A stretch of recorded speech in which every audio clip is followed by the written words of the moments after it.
চকরিয়া থানার প্রতিষ্ঠার পর থেকে থানা প্রাঙ্গণে জব্দকৃত গাড়ি ও বিভিন্ন ধরনের মালামালের স্তূপে থানার মাঠ ভরেছিল, যার কারণে সৌন্দর্য হারিয়ে নিষ্প্রভ হয়ে উঠেছিল থানার পরিবেশ। মোহাম্মদ মনির হোসেন থানায় ওসি হিসেবে যোগ দেওয়ার পর এই বিষয়টি নজরে নিয়ে কয়েকদিন আগে থেকে সৌন্দর্যবর্ধন কাজ শুরু করেছেন।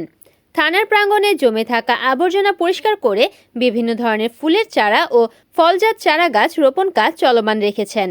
26শে জানুয়ারি সোমবার সৌন্দর্যবর্ধন কাজ পরিদর্শন করেন চকরিয়া থানার ভারপ্রাপ্ত কর্মকর্তা ওসি মোহাম্মদ মনির হোসেন। এ সময় তিনি বলেন, চকরিয়া থানা একটি ঐতিহ্যবাহী থানা।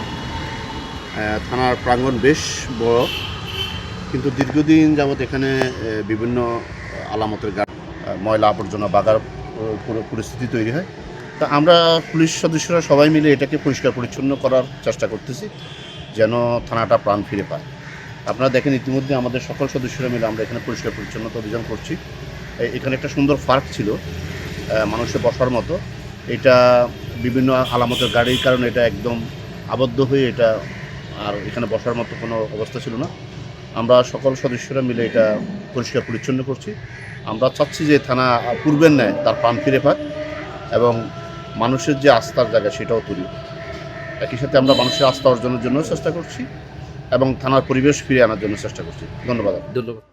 রিপোর্ট করেছেন কক্সবাজার প্রতিনিধি রিয়াদউদ্দিন, NN TV।